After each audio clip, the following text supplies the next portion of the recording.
Happy Friday.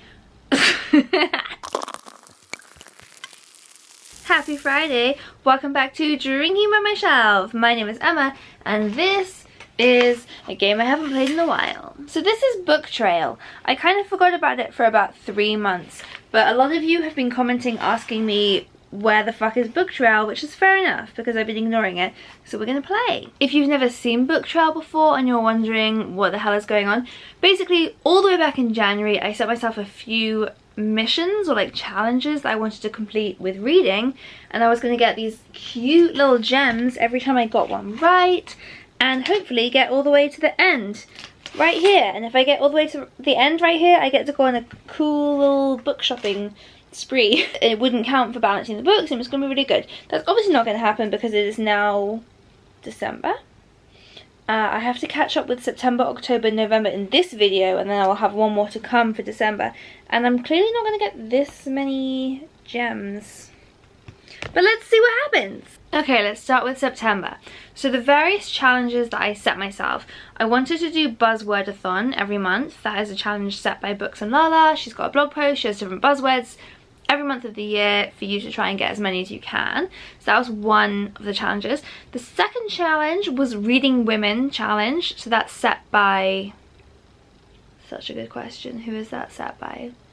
It is set by Reading Women. The Reading Women podcast set the Reading Women challenge. Obviously, Emma. And again, it's like 24 prompts, all about reading women, authors, but also reading more diversely. So I wanted to do as many of those as I could. I had a challenge of doing my balancing the books better, and I was going to get a point for every number that I went down on my TBR. I was going to get a point for reading books in translation. And then I also wasn't going to get points, but I also had a mission where I have to read at least 25% books by authors of colour.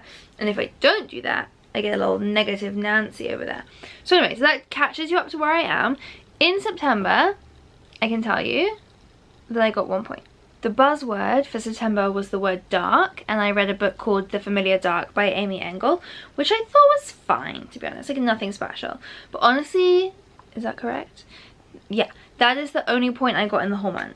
I didn't get anything for the Reading Women challenge, I didn't get anything for balancing the books, I didn't get anything for reading in translation.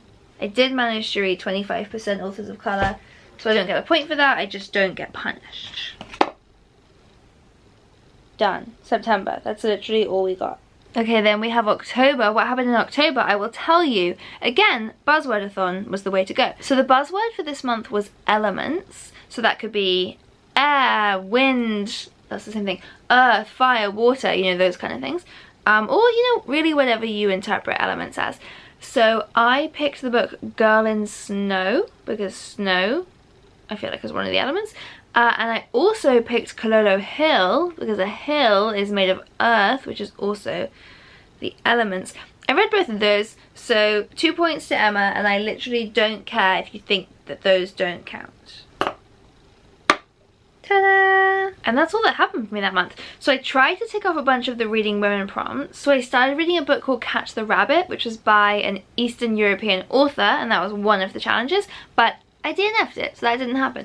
And then I thought, oh, you know what, I'll read the book Brood, which is kind of about the natural world. That was another prompt, was to read a book about the natural world. This one's about chickens and raising chickens. Again, I DNF'd it, so null point for Emma. No points for balanced books, no points for books in translation. I did manage to read 3 out of 9 books by authors of colour, so no negative Nancy for that. Moving on to November. As you can see, this is why I haven't been doing these videos, because I haven't got much to report. In November, here's where everything's gonna go terrible. So the buzzword for Buzzword-a-thon was the word lost, and I read precisely 0 books with the word lost in the title. So none for Gretchen Wieners. Then we have the Reading Women challenge. I did do this one. So you know how I said last month I tried to read a book for the challenge, read a book about the natural world, and I DNF'd it? I tried again. This month I read a book called Our Wives Under the Sea. I have reviewed it in Balancing the Books. You should go and watch that. It's a fantastic lesbian fish novel. Big fan. The sea is the natural world, so obviously I'm getting a point. Ta-da! Books in translation, really nothing at all. And now here is where it's all going to go pear-shaped, because in Balancing the Books in November, not only did I not reduce my TBR. I actually increased my TBR quite substantially, which means that I have to lose from this board 13 points, because 13 is the number of books that I added to my TBR and did not replace. 13. This is how close I was. I was almost on the final row, but we're gonna lose 13. Wow. Wow. Wow. Not only was that terrible, but I'm also going to get a punishment gem because I did not read 25% authors of colour in November. Bad. Bad Emma. So that's everything we've got so far for September, October, November. Sorry this video was so late coming. I have 1 more month left to try and catch the fuck up. It's clearly not going to happen, but let's try.